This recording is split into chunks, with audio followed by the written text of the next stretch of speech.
सामाजिक क्रांति, धार्मिक, आर्थिक और पॉलिटिकल तो लास्ट प्लेटफॉर्म है। हम लोग क्या करते हैं, सामाजिक लेवल छोड़कर या तो दूसरे लेवल पिलर पे छाड़ मारते हैं, तीसरे पे चौथे पे लात तड़वा लेते हैं। तो सामाजिक अवेयरनेस ही समाज के बीच में हो पाई। समाज को यही नहीं पता कि बाबा साहब क्या देखे गए थे, ज्योतिबा फुले, सावित्रीबाई फुले, गुरु रविदास जी की क्या विचारधारा थी, बुद्ध की विचारधारा क्या थी। जब हम उसको पूरी तरह लोगों के बीच में नहीं लेके गए, उनको क्लैरिफाई नहीं कर पाए, तो जो धार्मिक लेवल पे हमारे संत बने या कुछ आरएसएस ने जिनको काम करवाने की कोशिश की, उन्होंने विचारधारा को तोड़ मरोड़ कर समाज के बीच में लेके आ गए। वो जो कैडराइज है, जितनी भी ऑर्गेनाइजेशन है, उनको अपने प्रोग्रामों की तरफ से भीड़ इकट्ठी करने की, अपनी चौधरदारी की तरफ से ध्यान हटा के ग्राउंड लेवल पे कैडर करके सामाजिक रूप से समाज को अवेयर करना चाहिए। उस पर बिल्कुल काम नहीं कर पा रहे। अम्बेडकर जनते हुए सिर्फ लिपा पोती होती है, जय भीम जय भारत होता है। बाबा साहब ऐसे जा रहा है, विचारधारा ऐसे जा रही है। आप देखें एनबी न्यूज़ 24/7 नीलम बोध के साथ, और साथियों आज हूं मैं पंजाब में, और आप मेरे साथ में वो टीम देख पा रहे होंगे जो लगातार हर आंदोलन में अपनी सक्रिय भूमिका निभाती है। जी हाँ, मैं बात कर रही हूँ दासवी की। दासवी भारत में एक युवाओं की ऐसी टीम है जो लगातार हर आंदोलन में बढ़ चढ़कर हिस्सा लेती है, चाहे वो धार्मिक हो, सामाजिक हो या फिर राजनीतिक हो। और मेरे साथ में भी वर्तमान में दासवी के राष्ट्रीय अध्यक्ष प्रीत काशी जी है, तो उन्हीं से जानने का प्रयास करूंगी कि पंजाब में जो बहुजन विचारधारा है या जो बहुजन आइडियोलॉजी है या जो अपने लोग हैं, उनकी जो सामाजिक या धार्मिक स्थिति वर्तमान में कैसे और किस तरह से ये लोग काम करें। प्रीत जी, आपका स्वागत है एनबी न्यूज़ में। हाँ जी, बहुत बहुत धन्यवाद है एनपी न्यूज़ का। सबसे पहले बहुत बहुत धन्यवाद है नीलम बहन जी आपका, और जय भीम प्रकाश सर का। और बड़ी खुशी हुई आप पंजाब में पहुंचे और इतने बड़े प्रोग्राम प्रबुद्ध भारत फाउंडेशन की तरफ से जो ये प्रोग्राम ऑर्गेनाइज किया है, इसमें पहुंचे, आपका बहुत बहुत धन्यवाद। जी, आप लोगों का भी धन्यवाद, क्योंकि आप लोग इतना सक्रियता से काम कर रहे हैं। तो जैसा कि मेरा सवाल था कि पंजाब में बहुजन लोग हैं, उनकी जो सामाजिक और धार्मिक स्थिति अभी वर्तमान में कैसी है? सामाजिक जो स्थिति है पूरे इंडिया की सेम ही है, पंजाब में भी डिफरेंट नहीं है। पंजाब में भी पंजाब में अगर हम लोग बात करें सामाजिक लेवल की, कास्टों में पूरी तरह से बटा हुआ है। समाज में आज भी ऐसा ही कि दो दो शमशान घाट हैं गाँव में, कास्टिज्म होता है। बट पंजाब में जो है सिखिज्म की वजह से थोड़ा फर्क है, इसमें कोई दराय नहीं है। लेकिन अब सिखिज्म के अंदर भी क्या हो गया है, कुछ आप सपोज के अलग अलग कास्टों के नाम से अलग अलग गुरुद्वारे बन चुके हैं। गुरुद्वारे वाला तो इसके अलग अलग नाम, कास्टों के नाम से, गोत सरनेम के नाम से शमशान घाट भी बन चुके हैं। यानी कि सामाजिक जो स्थिति है, जैसी अगर हम हरियाणा में देखते हैं एट्रोसिटियाँ, या यूपी में देखते हैं, बिहार में देखते हैं, ऐसी तो नहीं है। लेकिन एक होते हैं कि साफ पानी के सांप होते हैं, गंदे पानी के सांप होते हैं। जो गंदे पानी के सांप होते हैं तो दिख जाते हैं, साफ पानी वाले नहीं दिखते। पंजाब के अंदर जो है वो साफ पानी के सांप हैं, वो डंक मारते हैं बट पता नहीं लगता किसी को। कास्टिज्म होता है पंजाब के अंदर, खतरनाक स्थिति है, बहुत खतरनाक स्थिति है पंजाब के अंदर। पंजाब के अंदर अलग अलग विचारधारा के लोग रहते हैं, अलग अलग रिलीजन के लोग रहते हैं। अगर हम लोग हरियाणा की बात, अदर स्टेट की बात करें, हम लोग धार्मिक के तौर पर अपने बात की, अदर स्टेट की हम लोग बात करें, बाबा साहब की विचारधारा, बुद्ध की विचार, हिंदू की विचारधारा के बाद डायरेक्ट बुद्ध की विचारधारा आ जाती है। फोर रिलीजन का इतना फंडा नहीं है जितना पंजाब में है। पंजाब में क्या हुआ, बुद्ध की विचारधारा को हम लोग थोड़ा साइड में रखते हैं, सिखिज्म थी विचारधारा है, क्योंकि गुरु गोबिंद सिंह ने एक आम बाटे में अमृत छिका के सबको एक कर दिया। बहुत स्टेब्लिश विचारधारा थी हमारे लोगों की, जिनको शूद्र कहा गया उनको खालसा बना दिया। आज क्या है, आज सिखिज्म में भी कास्टिज्म पैदा हो गया। कुछ लोग अपने आप को जो दन्ना सेठ समझते हैं या अपने आप को कड़म चौधरी समझते हैं, वो गांव में मते पास कर देते हैं कि इनको जीरी का रेट जो है, इनको 4000 रुपये देंगे, 2800 रुपये देंगे, या उनका शोषण हद से ज़्यादा होता है। तरह तरह के गुरु रविदास के मंदिर तोड़ दिए जाते हैं, तो कास्टिज्म बना हुआ है। धार्मिक तौर पर हम बात करते हैं, सिखिज्म है। सिखिज्म के बाद अगर हम लोग क्रिश्चियन भी आ चुके हैं। क्रिश्चियन के बाद अगर हम लोग बात करें, हमारे रविदासिया धर्म भी आ गया, आदि धर्म भी आ गया, आदर्श जुगादश भी धर्म भी आ गए। यानी कि उसके बाद अगर हम लोग बुद्ध की विचारधारा लेके आते हैं, 7-8 धर्मों के बाद अगर हम लोग बुद्ध की भी तो बात करते हैं, तो सीधा का सीधा बुद्ध जो है वो प्रकृति पे बात करते हैं, उसके अंदर पखंडवाद नहीं है, तो डायरेक्टली हम लोग दूसरे धर्मों पे अटैक करते हैं। ये बहुत बड़ी प्रॉब्लम है पंजाब के अंदर। अगर पंजाब के अंदर आपको क्रांति करनी है, तो मैं कहना चाहूँगा रिलीजन तौर पर क्रांति नहीं कर पाओगे, चाहे बुद्ध की है या अदर रिलीजन की है। लेकिन आज जिस तरह से हम देखते हैं, पूरे भारत देश में लोग बाबा साहब को तो मानते हैं और बड़े गर्व से कहते हैं कि हम बाबा साहब के अनुयायी हैं। यही हाल हम पंजाब में भी देख रहे हैं कि पंजाब के लोग भी बाबा साहब का बहुत मान सम्मान तो करते हैं, लेकिन जो 1935 में उन्होंने घोषणा की कि मैं हिंदू धर्म में पैदा हुआ लेकिन मैं हिंदू धर्म दूंगा नहीं, और फिर ठीक 21 साल बाद 1956 में वो बुद्धिज्म को अडॉप्ट करते हैं और इस भारत देश के तमाम लोगों और खासकर बहुजन लोगों को संदेश देते हैं कि जो व्यवस्था जो आपके ऊपर अत्याचार करती है, शोषण करती है, आपको उस व्यवस्था को एक झटके में छोड़ देना। तो आज कहाँ पर कमियां रह रही हैं कि आज भी बाबा साहब को मानने वाले लोग उनकी विचारधारा या उनके रास्ते पर चलने का काम नहीं कर रहे हैं? नहीं, इसमें ऐसा है कि रियल में जो कैडर हमारे समाज के पास पहुंचना चाहिए था, सही में तो वो कैडर नहीं गया। जो सामाजिक क्रांति थी कि साहब कांशी राम ने कहा, बाबा साहब डॉक्टर अम्बेडकर, कि सामाजिक क्रांति के बिना सब क्रांति अधूरी है। कि हम लोग क्या करते हैं, हम लोग आप सपोज करिए पहला सामाजिक क्रांति, धार्मिक, आर्थिक और पॉलिटिकल तो लास्ट प्लेटफॉर्म है। हम लोग क्या करते हैं, सामाजिक लेवल छोड़कर या तो दूसरे लेवल पिलर पे छाड़ मारते हैं, तीसरे पे चौथे पे लात अड़वा लेते हैं। तो सामाजिक अवेयरनेस ही समाज के बीच में हो पाई। समाज को यही नहीं पता कि बाबा साहब क्या देखे गए थे, ज्योतिबा फुले, सावित्रीबाई फुले, गुरु रविदास जी की क्या विचारधारा थी, बुद्ध की विचारधारा क्या थी।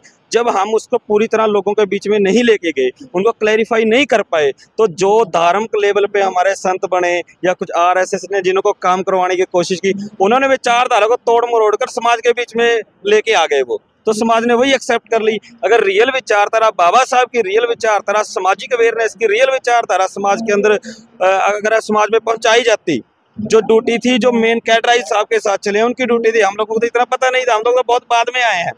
हम लोग अगर यहाँ पहुंचे हैं तो इसमें कोई दराई नहीं कि हमारे पेरेंट्स अनपढ़ थे, साहब के साथ चले थे, थोड़ा बहुत बता दिया, हम खुद ही पढ़ के यहाँ पे पहुंचे हैं।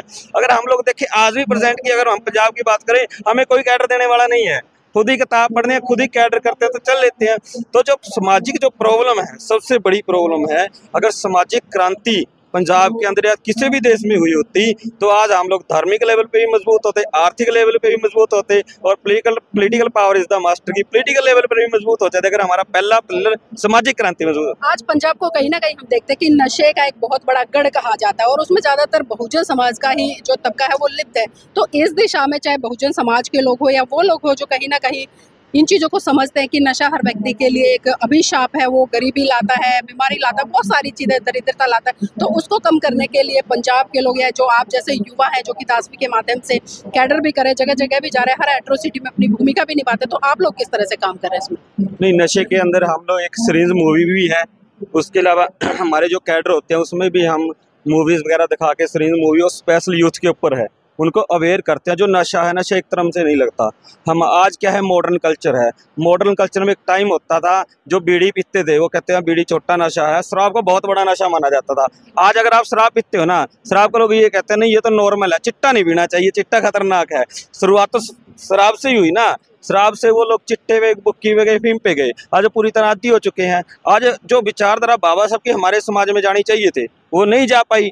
इसी वजह से क्या हुआ, जो हमारे स्टूडेंट्स हैं, ज़्यादातर स्टूडेंट्स हैं, वो मॉडर्न कल्चर की वजह से या सॉन्ग, अभी दारू पे सॉन्ग आ जाते हैं, उनके ऊपर मॉडर्न कल्चर इतना हावी हो गया कि उनकी रीस करने लगे।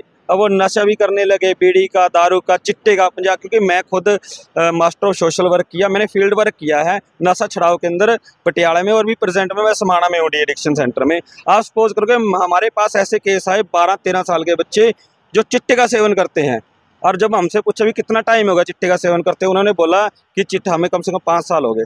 7 साल में, 7 साल की उम्र में चिट्टे का सेवन करने लग गए। जब उनकी रिपोर्टें देखी हमको, उनको HIV एड्स भी था।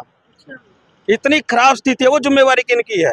वो अगर समाज, बोनस समाज, गरीब समाज नशे की दलदल में गया है, सरकार कुछ नहीं कार्रवाई करना चाहती, इसमें कोई दुराई नहीं है। सरकार सिर्फ लिपापोती करती है। पहले कांग्रेस की थी, उससे पहले फिर अकाली दल की आ गई, उसके पहले अब ये आप पार्टियां की बदलाव, हरियाणा वाले में सबने सोचा बदलाव होगा, दिल्ली में आपके क्या हाल हुआ आपको पता ही है, ठीक है तो ये भी RSS का एजेंडा ही है। सरकारें कुछ नहीं करना चाहती। ये जो पूरी ड्यूटी बनती थी, ये बहुजन समाज के जो कैडराइज हैं, जितनी भी ऑर्गेनाइजेशन है, उनको अपने प्रोग्रामों की तरफ से भीड़ इकट्ठी करने की, अपनी चौधरदारी की तरफ से ध्यान हटा के ग्राउंड लेवल पे कैडर करके सामाजिक रूप से समाज को अवेयर करना चाहिए। उस पर बिल्कुल काम नहीं कर पा रहे। अम्बेडकर जनते हुए सिर्फ लिपापोती होती है, जय भीम जय भारत होता है, बाबा साहब ऐसे जा रहा है, विचारधारा ऐसे जा रही है, तो डिफरेंट है। जी देखिए, बहुत बड़ा सवाल खड़ा होता है क्योंकि आज एक पीड़ा है और खासकर युवाओं में एक पीड़ा देखने को मिलती है, और वो युवा जो कहीं ना कहीं ग्राउंड में जुड़कर काम कर रहे हैं, क्योंकि आज लोग सिर्फ बाबा साहब की जय जयकार में उलझ कर रहे हैं, लेकिन जो विचारधारा, जो एक संघर्ष भरा जीवन उनका रहा और जिस तरह से उन्होंने त्याग समर्पण बलिदान किया, आज लोग सिर्फ उनके माध्यम से संविधान के तहत जो भी हक अधिकार मिल रहा है उसका फायदा तो ले रहे हैं, लेकिन उनके जीवन संघर्ष या उनके उस बलिदान को आगे नहीं बढ़ा रहे हैं, जिसके माध्यम से एक हम कह सकते हैं कि जो हमारा बहुजन समाज है उसका एक उत्थान होगा, एक सामाजिक उत्थान होगा, उस दिशा में किसी का भी ध्यान नहीं है। भाई जी नाम बताइए क्या है? मेरा नाम अभिषेक अम्बेडकर। अभिषेक जी अभी वर्तमान में क्या कर रहे हैं? मैं डासवी का वाइस प्रेसिडेंट हूँ पंजाब का। अरे वाह, बहुत बहुत बधाई। मैंने मुझे इस ओहदा दिया गया था जी। तो किस तरह से काम कर रहे हैं आप लोग? हम डासवी के माध्यम से जो स्कूल कॉलेज और यूनिवर्सिटी है, उसमें बाबा साहब की जो मूवमेंट है, अपने बाबा साहब के नहीं जितने भी महापुरुष आए हैं, बहुजन महापुरुष है ना, उनकी जो भी मूवमेंट है वो स्कूल कॉलेज यूनिवर्सिटी में पहुँचा रहे हैं।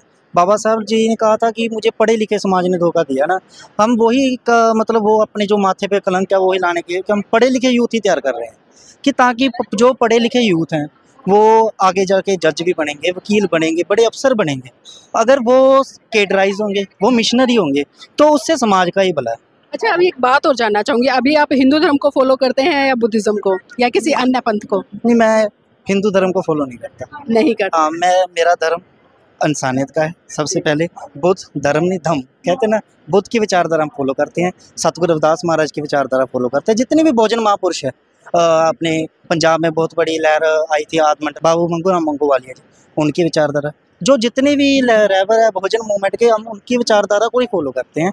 उनकी विचारधारा के माध्यम से जो उन्होंने कहा कि सतगुरु रविदास जी ने कहा माधव विद्या किन विवेक दीप कि हम वो लेके जाते हैं बच्चों की कि विवेक का दीवा जो मलिन हुआ है उसको जगाओ। ऐसी अपने बाबा साहब जी ने कहा पढ़ो जुड़ो संघर्ष करो। वही हम ये कहते हैं कि हम बाबा साहब के विचारधारा जो पढ़ो जुड़ो संघर्ष करो का मिशन है वो पूरा कर रहे हैं। हम पढ़ भी रहे हैं एज ए स्टूडेंट, हम जोड़ भी रहे हैं, हम संघर्ष तो कर ही रहे हैं। आप देख रहे हैं डास्पी हर एक मुद्दे पर बोलती है, जब जब एट्रोसिटी होती है जो तो स्टूडेंट पे हो या कहाँ भी हो, डास्पी अपने लेवल पर कुछ ना कुछ बोलती है। जी, चलिए, बहुत बहुत मंगल कामनाएं आप सबके लिए। और जिस तरह से आप लोग काम कर रहे हैं वास्तव में साधुवाद के पात्र हैं। तो मैं बार बार एक बात कहती हूँ, क्योंकि आज जिस तरह से मिशन मूवमेंट चल रहा है और पूरे भारत देश की बात करूँ, मैं पर्टिकुलर पंजाब की बात नहीं कर रही हूँ, जो काम इस समाज के बुद्धिजीवी वर्ग को करना चाहिए, चाहे उसमें नेता हो या सामाजिक कार्यकर्ता हो या जो धर्म से आने वाले धर्म गुरु हैं उनका हो, जिस दिन वो ईमानदारी और निष्ठा के साथ में काम करना शुरू कर देंगे और गली गली जाकर घर घर जाकर उस विचारधारा को फैलाने का काम कर दें, तो मैं समझती हूँ कि पूरा बहुजन समाज इस देश की सत्ता पर भी काबिज होगा और जितनी उसकी समस्याएं हैं वो समस्या एक झटके में दूर हो जाएगी। लेकिन ज़रूरत है उस त्याग समर्पण बलिदान को समझने की। तो साथियों, मैं चाहूँगी आप इस वीडियो को लाइक करें, शेयर करें और कमेंट करके अपनी प्रतिक्रिया जरूर दीजिएगा कि जो इन युवाओं से आज मैंने चर्चा की है, खासकर पंजाब की जो सामाजिक और धार्मिक स्थिति है उसको आप किस तरह से देखते हैं और किस तरह से समझते हैं।